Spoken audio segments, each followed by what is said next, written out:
ఈ మిషనరీలు ఆ దేశం నుంచి ఇక్కడికి వచ్చినప్పుడు ఇక్కడ ఏమన్నా పెద్ద జీతం వచ్చే ఉద్యోగాలు వస్తాయని వచ్చారా? రోడ్లు బాగుంటాయని వచ్చారా? జీవితం బాగుంటుందని వచ్చారా? లేదు లేదు. ఒక ఆయన గురించి చెప్పమంటారా? ఆయన ఎలాంటి జీవితం నుంచి ఎలాగ వెళ్ళాడో. ఇంగ్లాండ్ దేశంలో డాక్టర్ చదివాడు ఆయన. డాక్టర్ చదవంగానే ఒక మంచి అమ్మాయిని చూసి పెళ్లి చేసేశారు. పెళ్ళి అవ్వగానే ఇంగ్లాండ్ దేశం నుంచి ఆఫ్రికా వెళ్తా అన్నాడు. తన భార్యను దోమ కుడితే చచ్చిపోయింది. భార్య శవాన్ని మళ్ళీ మోసుకొచ్చాడు ఇంగ్లాండ్కి. వీళ్ళు 10 మందిగా ఆఫ్రికా అడవుల్లో వెళ్తా ఉన్నారు. అడవుల్లో చిరుతపుళ్ళు ఉంటాయి కాబట్టి ఎప్పుడు ఎవడో ఒకటి గస్తీ ఉండాల్సిందే.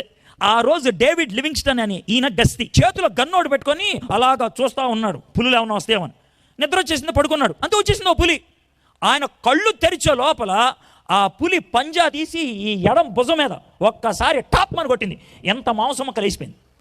ఆ రోజు నుంచి ఆయన చెయ్యి పైకి లగవల, ఇరిగిపోయింది ఎముక. పాపం ఈ చేయలేదు, ఇలాగే వెళ్తా ఉన్నాడు. ఒకసారి తుమ్మ ముళ్ళు ఉన్నాయి, ఆ ముళ్ళు ఇలా అడ్డు తీసుకుంటే వెళ్తున్నాడు అన్నాడు. పాపం ఏది మధ్యలోంచి వెళ్తా ఉంటే ఆ ముళ్ళు వచ్చి కంటిలో అలా గుచ్చుకుంటే గుడ్డంతా కారిపోయింది. ఎడం కన్ను లేదు, ఎడం చేయలేదు, ఎలాగ నడుస్తూ ఉన్నాడు. ఈ కాలు వెళ్ళి ఏ బురదలో పడిందో, ఆ బురదలో ఉన్న ఏ చెట్టు ముళ్ళు గుచ్చుకుందో తెలియదు. ఆ ముళ్ళు గుచ్చుకోగానే ఈ కాలు తిమ్మిరి పట్టేసింది. చచ్చేదాకా ఈ కాలు తిమ్మిరి వదల. కాలు లేదు, ఈ చేయి లేదు, ఈ కన్ను లేదు. కానీ మీకు విషయం తెలుసా? 2500 మైళ్ళు ఆయన కాలి నడక మీద నడిచి 13 దేశాలకి సువార్తను అందించాడు డేవిడ్ లివింగ్స్టన్. డాక్టర్ చదువుకున్నటువంటి వ్యక్తి. ఆయన ఒక దేశంలో ఇంకా నడవలేక అలా పడిపోతే ఒక రాయి తీసుకొచ్చి ఆయన ముందు పెట్టారు.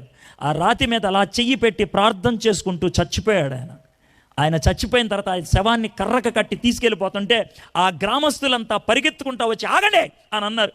డేవిడ్ లివింగ్స్టన్ తన జీవితాన్ని మాకు దారగా పోశాడు, తన ప్రేమను మాకు చూపించాడు, తన హృదయాన్ని మాకు అర్పించాడు. అయితే ఇప్పుడు ఏం చేయమంటారు? చచ్చిపోయాడు. ఒక్క పని చేయండి, డేవిడ్ లివింగ్స్టన్ ఒకసారి కింద పడుకోబెట్టండి, ఆయన గుండెకాయ తీసి ఇక్కడ పాతి పెట్టండి, మిగిలిన శవాన్ని మీరు తీసుకెళ్ళిపోండి అంటే ఆయన బాధ పెట్టకూడదని చచ్చిపోయిన డేవిడ్ లివింగ్స్టన్ని పడుకోబెట్టి కత్తి పెట్టి కోసి గుండెకాయ బయటికి లాగి భూమిలో పాతి పెట్టి